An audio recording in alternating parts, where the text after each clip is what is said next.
Ready? Mom always says that to make a fair decision, you have to hear both sides of the story. Well, one story has gone a long time with only hearing one side. The true story of the Three Little Pigs by a wolf.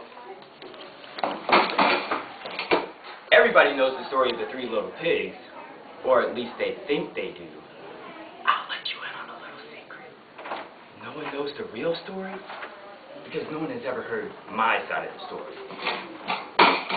I'm the wolf, Alexander T. Wolf, but you can call me Al. I don't know how this whole big bad wolf thing got started, but it's all wrong. Maybe it's because of our diet. Well, hey, it's not my fault we'll see cute little animals like bunnies and sheep and pigs. That's just the way we are. If cheeseburgers were cute, people would probably think you were big and bad too.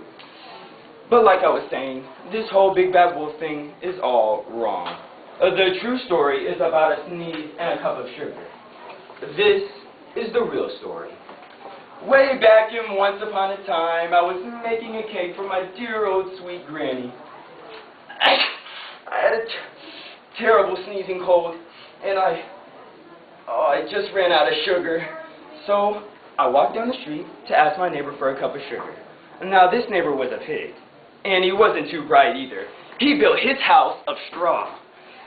Now, of course, the moment I knocked on the straw house, it fell right in. Now, I didn't want to just walk in on someone else's house, so I called, Mr. Pig, are you in? No answer. Just about to go home without the cup of sugar when I felt my nose start to itch. I felt a sneeze coming on.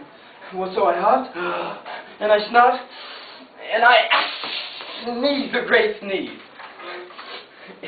And you know what? That whole straw house fell down. And right there in the pile of straw was the first little pig, dead as a doornail. Now, I didn't want to just leave a perfectly good ham dinner lying there in the pile of straw, so I did the only thing that there was there to do. I had dinner. Think of it as a big cheeseburger just lying there. Now, I was feeling a little better, but I still didn't have that cup of sugar from my dear old sweet granny, so I went to the next neighbor's house. Now, this neighbor was the first little pig's brother. He was a little smarter, but not much. He built his house of sticks. So, I knocked on the stick house. No answer. So I called, Mr. Pig, are you in? And you know what he said? Go away, wolf, you can't come in. I'm shaving the hairs on my chinny chin. I had just grabbed the doorknob when I felt another sneeze coming on. So I huffed, and I snuffed, and I tried to cover my mouth, but I sneezed a great sneeze. And you know what? This guy's house fell down just like his brother's. And right there, in the pile of sticks, was the second little pig, dead as a doornail, wolf's honor. Now, you know food will spoil if you just leave it out there in the open. So, I had dinner, again. Think of it as a second helping. Now, I was getting awfully full, but I still didn't have that cup of sugar for my dear old sweet granny's birthday cake. So I went to the next neighbor's house. Now, this neighbor was the first and second little pig's brother. He must have been the brains of the family because he built his house of bricks.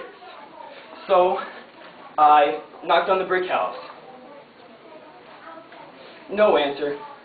I called for his name and I said, Mr. Pig, are you in? And you know what that rude little porker answered? Go away, wolf. You can't come in. Don't bother me again. Talk about impolite.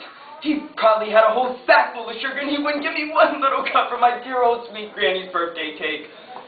What a pig. I was just about to go home and maybe make a nice birthday card instead of a cake when I felt another sneeze coming on. I hugged and I snuff, and I sneeze once again, and you know what he said?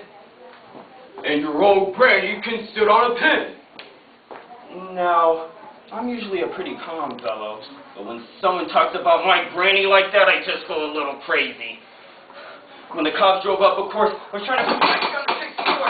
The whole time I was huffing and snuffing and sneezing and making a real scene. The rest, as they say, is history. The news reporters found out about the 2 pigs I had for dinner. They figured a sick guy going to borrow a cup of sugar didn't sound very exciting. So they jazzed up the story a little bit with all that huff and puff and blow your house down. And they made me the big bad wolf. That's it, the real story. I was framed. But could you loan me a cup of sugar?